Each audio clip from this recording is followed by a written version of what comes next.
ดูท่าไม่น่าเต้น วันหลังฉันจะบอกผู้จัดการส่วนตัวเวลาสกรีนคนไปดูฮวงจุ้ยต้องดูด้วยเอาคนปก ให้ ติ เอา ห คน น่อ ปก ย ติมาดู ดูบ้านต้องดูทั้งกลางวันและกลางคืน ว้าว กลางคืนเป็นยังไง โอ้ กูชอบจริงกูชอบลูกบ้านแบบนี้มากนะคะ ฟ้า ไฟ ไฟ สายธาตุ น้ำค่ะ เพราะหล่อนดูทุก นี่ คลิป แน่ ของดิฉัน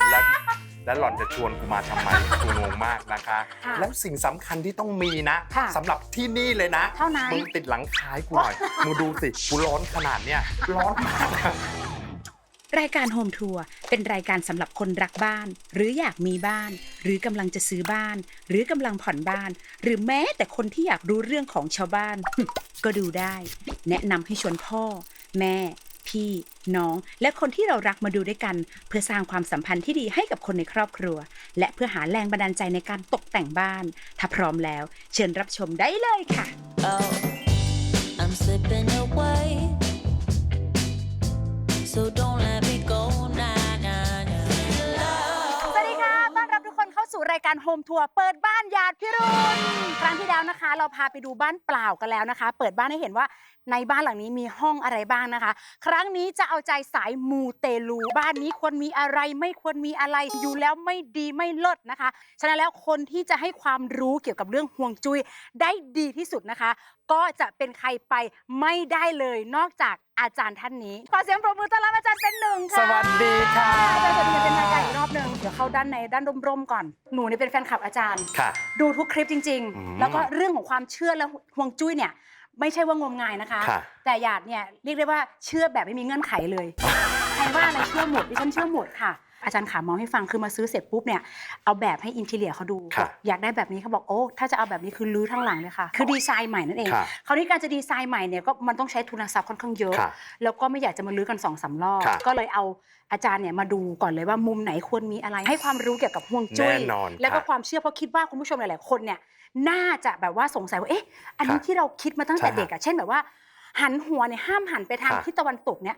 มันจริงหรือเปล่า ข้อที่หนึ่งนะคะ เวลาดูบ้านต้องดูทั้งกลางวันและกลางคืน เขาบอกว่าให้ดูว่ากลางวันเป็นยังไง ว้าว กลางคืนเป็นยังไง โอ้ กูชอบจริง กูชอบลูกบ้านแบบนี้มากนะคะ ค่ะ ถ้าเกิดเราดูกลางวันแล้วดูอบอุ่นร่มรื่นแต่กลางคืนไม่แน่นอน อ่า บางคนซื้อไปซื้อมากลางคืนปั๊บอุ้ยทำไมข้างบ้านเสียงดังเมากันมากมายเห็นไหม อ่า สองคือปากทางทรัพย์เนี่ยต้องยิ่งใหญ่อลังการ ค่ะ ต้องจัดแล้วมีความรู้สึกว่าเข้ามาแล้วเรารู้สึกได้ว่าอุ้ยขนาดหน้าโครงการยังดูอลังการเลยถือว่าดี มีความสดชื่น มีความสดใสหรือมีความรู้สึกว่าน่าอยู่ ดังนั้นที่นี่ถือว่าปากทางเข้าถือว่าดี พอเดินเข้ามาแล้วปั๊บหันหน้าเข้าตัวบ้านขวาธาตุ ขวา ไฟ ธาตุไฟ ซ้ายธาตุ น้ำค่ะ เพราะหล่อนดูทุก นี่ คลิป แน่ ของดิฉันแล้วหล่อนจะชวนกูมาทำไม กูงงมากนะคะ ดังนั้นเนี่ยอะไรที่เป็นความร้อนอยู่ฝั่งขวามือ ใครอยากทำสระว่ายน้ำอยากมีน้ำบ่อน้ำบ่อปลาคาร์ฟต่างๆ อยู่ฝั่งซ้ายมือ เราต้องหันตูดให้แดด ไม่เคยเลยค่ะอาจารย์ แล้วในกรณีเดินเข้ามาแล้วปั๊บนะคะ ค่ะ เสาตรงบริเวณสองข้างเนี่ยควรจะมีดวงไฟกลม ค่ะ เขาบอกเปรียบเสมือนไฟมังกร ถ้าไม่มีเลยเนี่ยเขาบอกว่าการเดินทางไร้ทิศทาง ค่ะ แล้วสิ่งสำคัญที่ต้องมีนะ ค่ะ สำหรับที่นี่เลยนะ เท่านั้น มึงติดหลังคายกูหน่อยมึงดูสิกูร้อนขนาดเนี้ยคุณหยาดพี่รุน ห้ามร้อน กันอะไรคะ กันร้อน กันหัวล้านคุณนี่ไงร้อนมาก เดี๋ยวเชิญ มา ทางนี้ ฝั่ง ดีกว่าค่ะ เรามาดู เชิญค่ะ สวนฝั่งนี้อุ้ยไทยสวนรถน่ะเธอเห็นมุมต้นนั้นไหม ค่ะ ต้นนี้อาจารย์ขออนุญาตนะคะ ให้เป็นต้นล่ำซำถือว่าดีเหมาะสำหรับปีมะแม่ต้นประมาณ4 ล้าน 7นะคะประมาณเนี้ย โอ้ มาฝั่งนี้เลยนะคะ ค่ะ ตรงมุมนี้นะคะ ถ้าเกิดเธอบอกอาจารย์ขา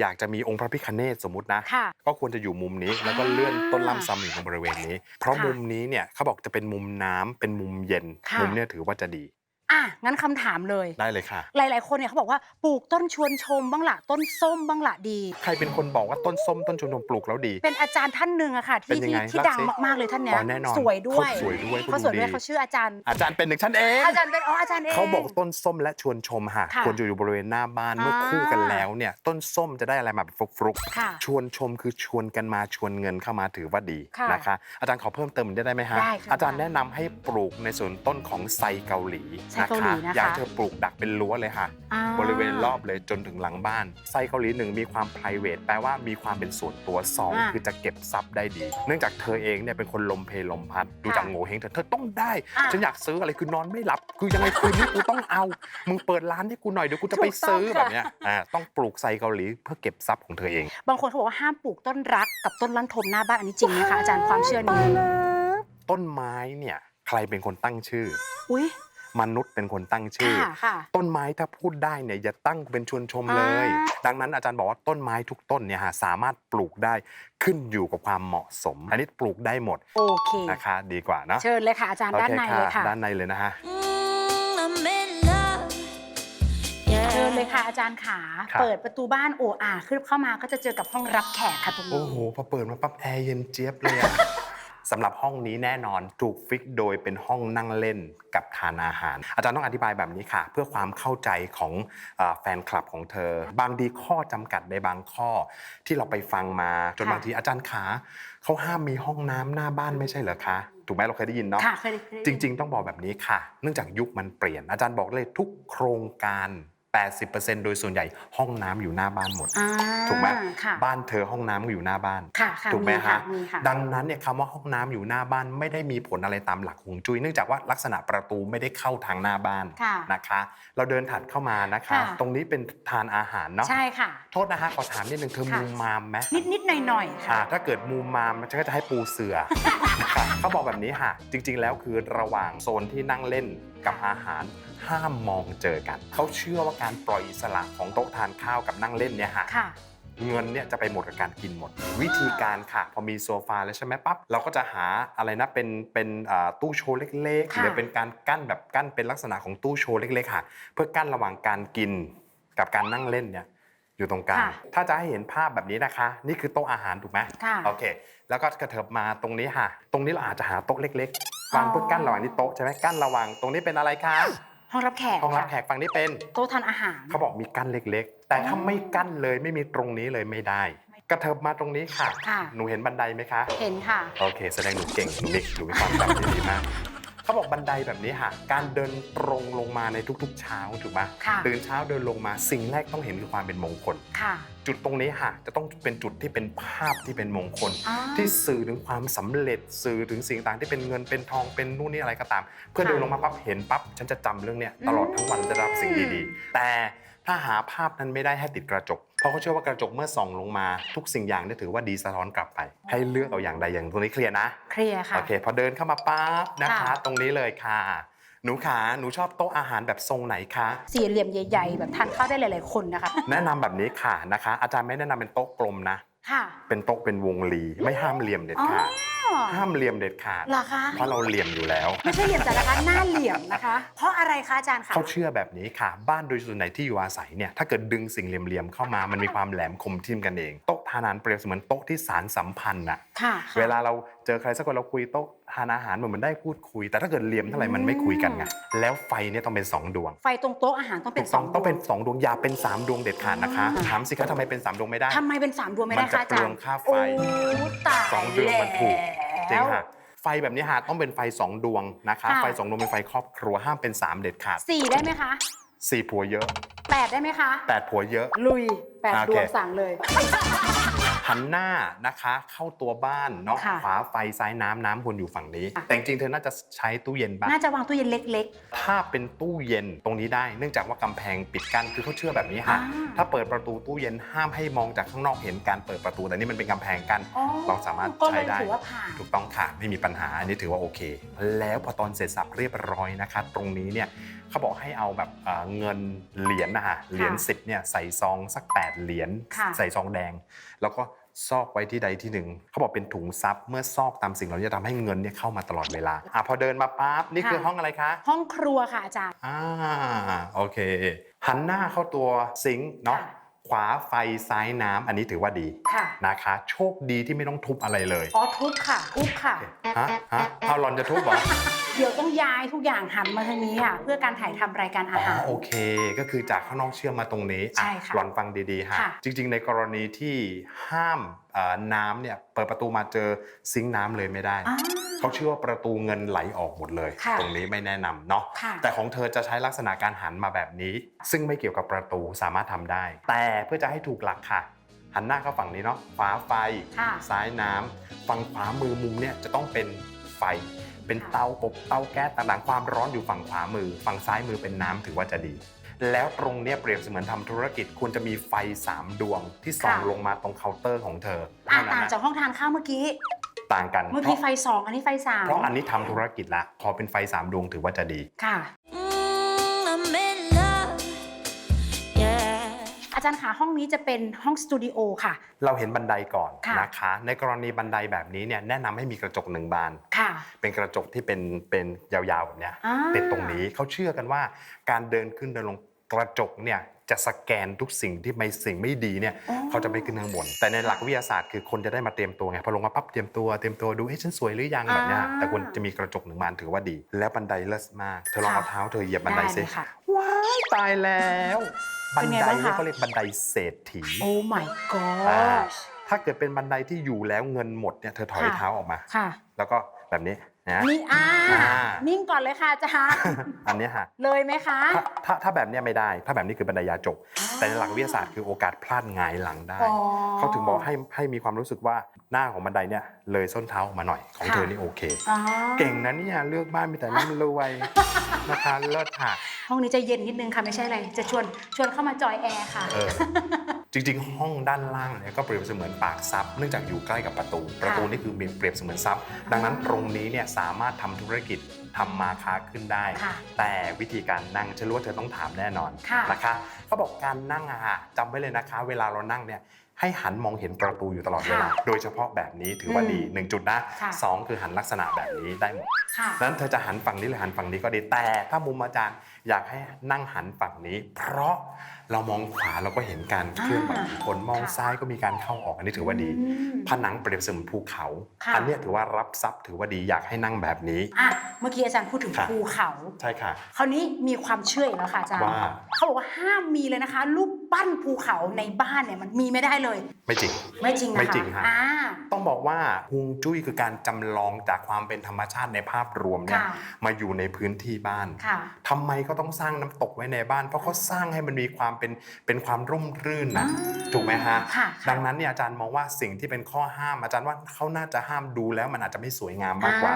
แต่ถ้าเกิดดีไซน์ดูดี ค่ะ สวยเข้ากับบ้านอันเนี้ยไม่มีปัญหา นะคะอ่ะเดี๋ยวเรียนเชิญอาจารย์ ดี เลยค่ะ ช่วยถอดแอร์มาด้วยนะคะ โอเค นี่ระหว่างที่เดินขึ้นนะคะ ค่ะ เนี่ยระหว่างผนังตรงเนี้ยนะคะ สามารถติดภาพอะไร ภาพคนรัก ถ่ายเก่งจังเลย ค่ะ เขาบอกภาพคู่รักหรือ ค่ะ ตำแหน่งหน้าที่การงาน อ๋อ เช่นภาพที่เธอประสบความสำเร็จอะไรก็ตาม อันเนี้ยเขาเปรียบเสมือนการก้าวขึ้นก็เปรียบเสมือนสิ่งต่างจะขึ้นถือว่าดี โอ้ มาอยู่ตรงบริเวณนี้นะคะ ค่ะ ไฟนี่ต้องเปลี่ยนฮะ ไฟต้องเปลี่ยนนะคะ จ อา ริ จาง รย์ ๆ ไฟเนี่ยแนะนำคือถ้าเกิดลักษณะแบบนี้เขาบอกพลังงานไม่มี ค่ะ ให้เปลี่ยนเป็นไฟที่เป็นลักษณะของชนเลที่เป็นพวงองุ่นให้เราไปเห็นแล้วรู้สึกว่าเป็นเม็ดเป็นพวงแบบเนี้ยฮะ ให้มันดูโอ่งอ่างหมา ถูกต้อง เห่า ค่ะ อย่างนี้ใช่ไหมคะ แต่ ค่ะ อย่าพวงใหญ่จนเดินเองขึ้นบ้าน โอ ไม่ เค ได้ค่ะ เดี๋ยวเราจะไล่ไปทีละห้องเลยนะคะ อาจารย์ขาเปิดเข้ามาเจอห้องแรกเลยค่ะ ที่ติดกับประตูเลยห้องโอ้โหแอร์ใหญ่โออาร์เลยค่ะห้องนี้ โอ้ยเปิดแอร์ อ ไว้ ยู่ ด้ ได้ วย นานเลยค่ะ ห้องนี้คือห้องอันนี้ ห้อง แเลย นี้จะเป็นห้อง ห้องเจ้าน อน ของ แขกค่ะอาจารย์ อ๋อห้องนอนแขก ใช่ค่ะ ห้องนอนแขก คราวนี้ห้องนอนแขกอาจารย์เชื่อแบบนี้ค่ะขึ้นชื่อว่าห้องนอนก่อน ค่ะ หลายคนจะซีเรียสว่าอาจารย์คะเขาบอกว่าห้ามนอนหัวไปชนกับห้องน้ำ อ๋อ ถูกไหมเขาห้าม ค่ะ ปะโอเค เตียงนอนสมมติถ้าเกิดจะต้องหันมาฝั่งเนี้ย ค่ะ นะคะ ฝั่งนี้เป็นห้องน้ำถามว่าได้ไหมได้ อ๋อเหรอ เพ คะ ราะอะไรทราบไหมเพราะมันมีตัวกำแพง ผนังกั้นอยู่ ถูกต้องค่ะ แต่ถ้าเมื่อไหร่เป็นกระจกใสไม่ได้ อืม เพราะเรามองเห็นทะลุห้องน้ำในกรณีแบบนี้เธอลองดีไซน์ดูซิว่าห้องเนี่ยเขาดีไซน์หัวเตียงไปฝั่งไหน หัวเตียงคือด้านนี้เลยค่ะอาจารย์หันหัวออกไป จริงๆต้องบอกแบบนี้ค่ะ เพราะถ้าเกิดในกรณีหันฝั่งเนี่ยท่านผู้ชมจะเห็นว่าเอ๊ะมันเหมือนทางเดินน่ะ ค่ะ พอนอนปั๊บมันก็เหมือนใครข้ามหัวไปข้ามหัวมาอยู่ตลอดเวลาเพราะคนต้องเข้าห้องน้ำ ค่ะ อาจารย์แนะนำหันมาฝั่งนี้ดีกว่า เมื่อหันมาฝั่งนี้ค่ะเท่ากับปลายเท้าเราเวลาคนเดินข้ามฝั่งนี้ถือว่าจะดี มันจะเป็นเส้นถนนที่มัน ไม่มีอะไรมาติดขัดระหว่างการ เป็นเห เดิ มือน นฮอลเวย์ ถูก เดิน ต้อง ไปตรง ค่ะ ต่อแล้วอาจารย์บอกว่านี่นะเวลามองออกไปข้างนอกมันก็จะ มันจะเห็น ชม วิว สวนช ชั ม ด อะไร มัน ไป จะนู่ ด้ น วย นี่นั่นมันจะมีความปลอดโปร่งทางสาย แหม ตา อาจารย์แล้วเรื่องสุขภาพนะคะเขาบอกแอร์เนี่ยห้ามตกลงใส่ที่นอนเลยนะ ใคร คะ บอกเธอเขาชื่ออะไร ช่าง พา แอ จะ ร์ค่ะแล้วเป็น พาจะ ช่างแอร์ในตำนานด้วยฉันต้องเชื่อเขาไหมคะ แอร์ลักษณะนี้ไม่มีปัญหาเป่าแค่โดนตัวนะคะ แต่ถ้าเกิดนอนแล้วเอาหัวแช่แอร์ลงตรงเนี้ย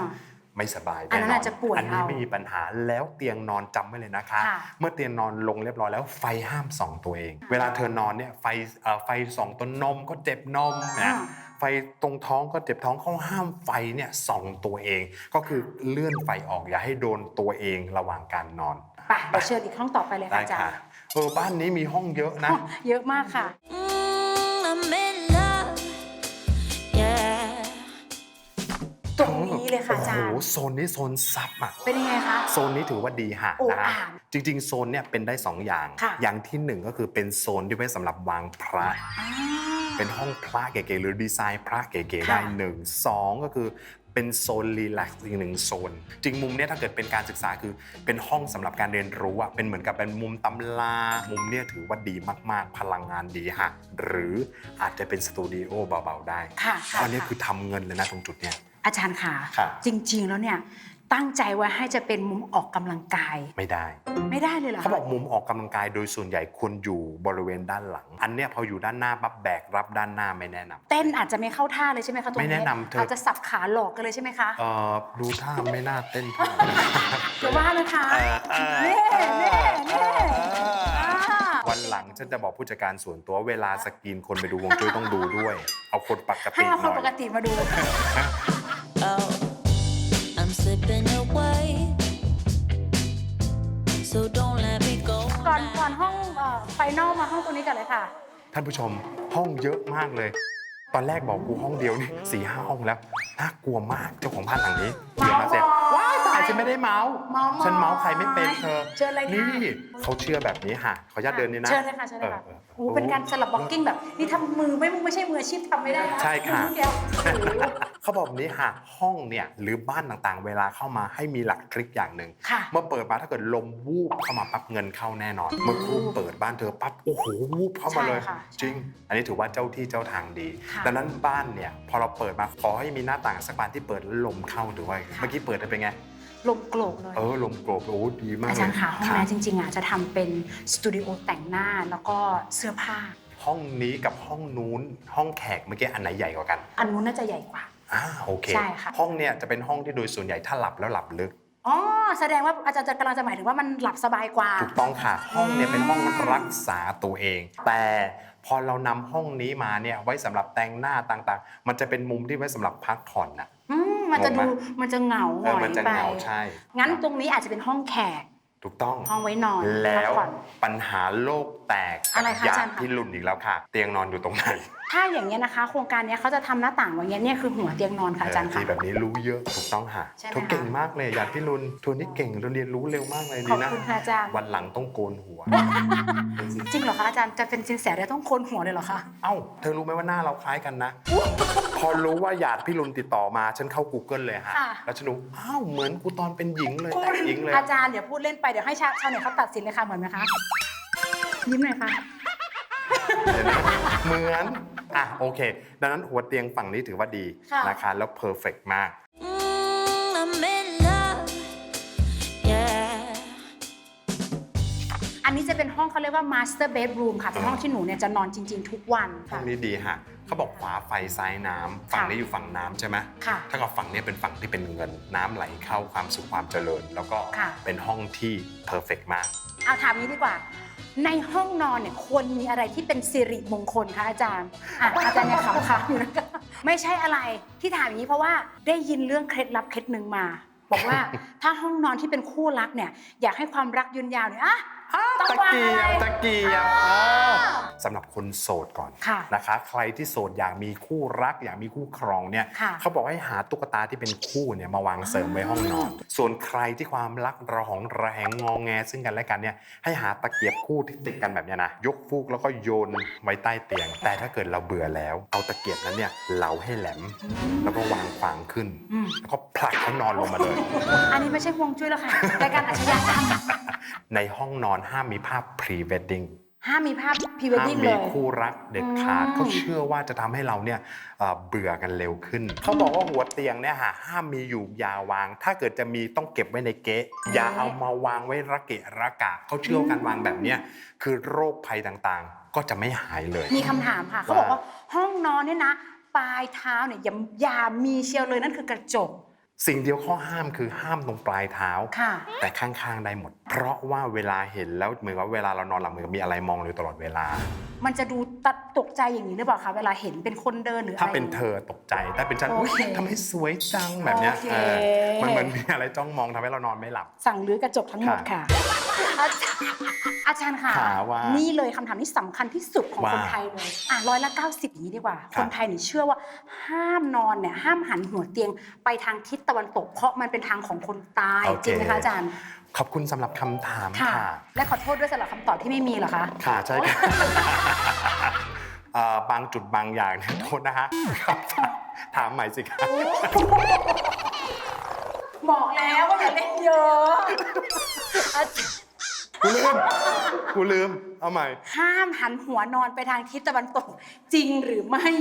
จริงๆอยู่ที่ความเหมาะสมไม่จริงค่ะ ค่ะ เราหันทิศทางไหนก็ได้ที่เรารู้สึกว่ามีความเหมาะสม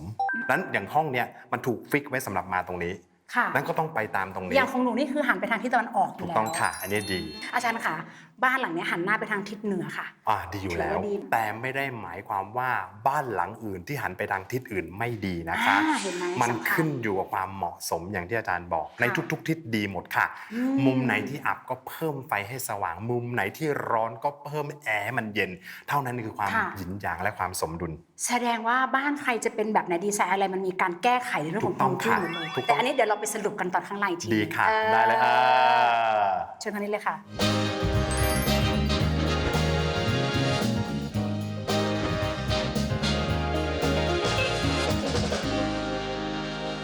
อาจารย์ค่ะ ถามว่า หนูนี่ก็รวบรวมคำถามนะคะมาจากชาว ดี เน็ต ค่ะ เกี่ยวกับเรื่องบ้านเขาก็อยากจะรู้จะเห็น เป็นความเชื่อบางคนเขาก็เชื่อมาตั้งแต่โบราณ ดี แล้ว ค่ะ เขาถามว่าห้ามขึ้นบ้านใหม่วันเสาร์ได้จริงไหมคะอาจาร จ ย์ ริงๆต้องบอกว่าในการขึ้นบ้านใหม่เนี่ย ค่ะ ได้ทุกวันนะ แต่ ค่ะ ดูวันที่เหมาะสมอย่างที่อาจารย์บอก อ่าน นะคะ วันเสาร์ก็ขึ้นได้เพราะวันเสาร์เนี่ยเคยได้ยินคำว่าเสาห้าไหม ค่ะ เป็นวันแข็ง เป็นวัน นที่ดีหากเข้าแล้ว ค่ะ จะมีความสุข เคยได้ยินคำถามหรือทุกคนอยากจะมีคำถามว่าเสาไฟฟ้าหน้าบ้านนะคะ บางคนกังวลเสาไฟฟ้านี่มีปัญหาไหม ค่ะ เสาตรงข้ามเนี่ยเสาสีดำเห็นไหมบ้านเธอเนี่ยเนี่ย ค่ะ เสาเนี่ยสีดำแบบเนี้ยหรือเสาอยู่ตรงเนี่ยมีผลหรือเปล่า มีไหม ต้ คะ อง อาจา ตอ ร บ ย์ ตรงนี้เลยค่ะ เสาไฟฟ้าไม่ได้มีผลอะไรตามหลักฮวงจุ้ย อ่า เพราะย้อนกลับไปพันกว่าปี ในสมัยพันกว่าปีมี ค่ะ ไฟฟ้าหรือยัง โอ้ ยังไม่ ยังค่ะ มี ยังไม่ ดังนั้นเนี่ย มี เสาไฟฟ้าอย่ากังวลค่ะ เพียงแต่เราซื้อบ้านขอให้เรามีความสุขเหมือนเธออะเธอชอบบ้านหลังนี้ ค่ะ แล้วเรามาปรับกันให้เราอยู่ได้และเข้ากันได้เท่านั้นเอง นะคะได้ความรู้เยอะแยะมากมายสำหรับ ยิ คน น ดีค่ะ ที่ชื่นชอบเรื่องบ้านการตกแต่งบ้าน ค่ะ โดยเฉพาะวันนี้เอาใจสายมูเตลูแบบ ใช่ค่ะ เต็มๆเป็นเกียรติจริงๆ อันไหน ยินดี ที่ ค่ะ พูดล่วงเกินไปก็ต้องขออภัยอาจารย์ ไม่ มาณ ค่ะ ที่ ไม่ นี้ เอา ด้วย โห นะคะ สิไม่ใดๆทั้งสิ้นค่ะ เอาโหหน่อยค่ะอาจารย์ เอาโหสิ ค่ะ ค่ะ ขอบคุณค่ะนะ ใช่ คะ ค่ะ หวังว่าทุกคนจะได้ความรู้แล้วก็เอาไปปรับเปลี่ยนตกแต่งบ้านตัวเอง ดี ให้ ค่ะ อยู่แล้วมีความสุขร่มเย็นและรวยเฮงทุกคนสำหรับแฟนคลับของช่องใหญ่พี่รุ่นวันนี้ขอตัวลาไปก่อนแล้วใครชื่นชอบคลิปนี้ก็อย่าลืมกดไลค์กดแชร์แล้วก็ใครดูผ่าน YouTube ต้องกดเลยค่ะอาจารย์กด กด ซับเลย ซับสไครต์กดกระดิ่งติ้งติ้งติ้งด้วยนะคะ แน่วันนี้ขอตัวลาไปก่อนแล้วขอบคุณอาจารย์มากด้วย สวัสดีค่ะ สวัสดีค่ะ สวัสดีค่ะ สวัสดีค่ะ บ๊ายบา